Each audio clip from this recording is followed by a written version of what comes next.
informasi ini banyak sekali akademisi yang tahu, tetapi sangat sedikit yang berani menyuarakan. Ijazah palsu Pak Jokowi itu cuma isu yang sengaja dibuat. Yang kedua, pagar laut yang di Tangerang itu cuma isu yang sengaja ya dibuat, bukan untuk dibangun apapun di sana. Terus kemudian yang ketiga, pertemuan Anies Baswedan dengan Purnawirawan Jenderal itu juga sengaja dilakukan.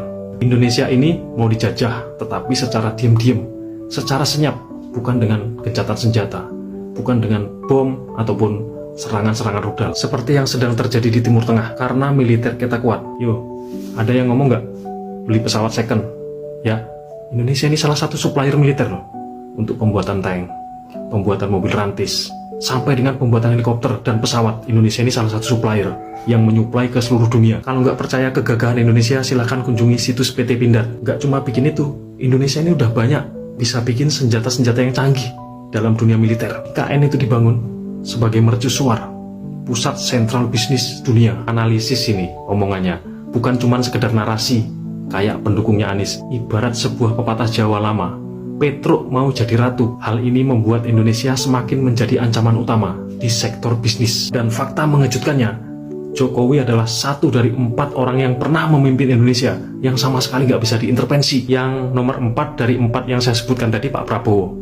Yang lainnya teman-teman bisa tahu dan bisa simpulkan seperti apa kira-kira. Munir itu bahaya di Indonesia, makanya diracun. Bahaya bagi mafia. Media lokal di Indonesia ini 99% disponsori sama seseorang pengusaha yang sekarang usianya sudah tua. Ya, saya kasih tahu nama depannya aja, namanya George. Saya nggak nyebutkan negaranya ya, oke? Saya nggak nyebutkan negaranya. Yang jelas dari luar negeri, jauh ya. Kalau kesana itu terbangnya 9 jam. Fakta lainnya, kenapa ketika Pak Jokowi melakukan pembangunan besar-besaran di Papua, malah justru gerakan Papua Merdeka itu yang disebut KKB, itu semakin gencar-gencar menyerang Indonesia, bahkan membunuh banyak anggota TNI. Itu terjadi karena sebuah negara besar di dunia ini sedang ingin menguasai Papua. Papua itu kaya raya teman-teman ya. Jadi Papua itu ada PT yang namanya PT Freeport Indonesia, yang saat ini sahamnya milik Indonesia sudah 50% lebih kalau nggak salah ya. Pokoknya semenjak dipegang Pak Jokowi, saham Indonesia itu separuh lebih sudah dikuasai oleh Indonesia. Sebelum Pak Jokowi memimpin Indonesia, jika ada orang-orang yang berpikir bahwa PT Freeport itu fokus tambang emas yang dihasilkan, itu pemikirannya benar dan salah. Tapi banyak salahnya, karena yang dikirim ke sana bukan emas, tapi konsentrat.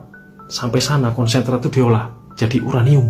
Papua dengan kekayaannya yang sangat luar biasa, tetapi tidak memiliki fasilitas pendidikan yang bagus di zaman itu. Kemudian di zamannya Pak Jokowi itu dibangun semua, diberikan pendidikan supaya orang di sana itu melek pendidikan ya kan.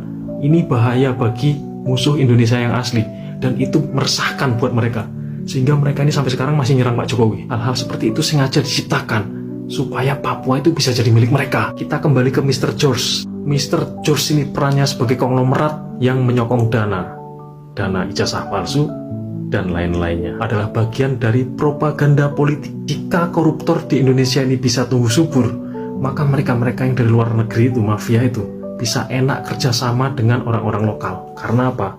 Karena undang-undang kita lemah di bidang penegakan hukum, khususnya tindak pidana korupsi. Jika masyarakat Indonesia sudah terpecah belah seperti itu, maka RUU perampasan aset itu tidak fokus diperhatikan oleh masyarakat, sehingga berleha-leha, ya kan, diundur gitu aja. Kesimpulannya, di Indonesia itu ada 3 pemain penting ya, yang bakal merusak Indonesia. Pemain yang pertama ya, yang pertama ini loh, dari jauh, dari luar negeri, ya kan, dari luar negeri. Pemain yang kedua, ini siapa loh? Ini pejabat-pejabat di pemerintahan kita, yang kita nggak tahu siapa orangnya, ya kan. Yang jelas saat ini mereka itu masih mempertahankan supaya RUU itu diundur. Terus yang ketiga siapa? Mereka yang membuat isu supaya Indonesia ini gaduh, membuat isu.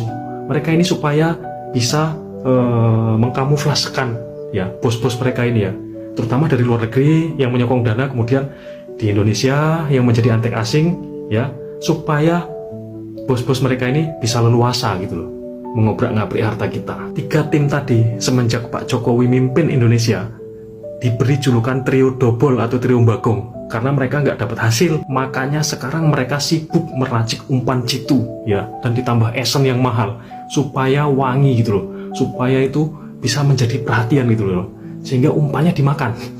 Padahal kalau kita ngikutin mereka, akhirnya kita nasibnya sama seperti ikan di kolam Galatama, nyantol pancing cangkeme. Oke, omongan saya tadi sulit dipahami, tapi banyak juga yang sudah mengerti. Ya, yang belum mengerti mudah-mudahan bisa terus mengikuti saya. Semoga semakin penasaran dan saya akan memberikan edukasi semampu saya.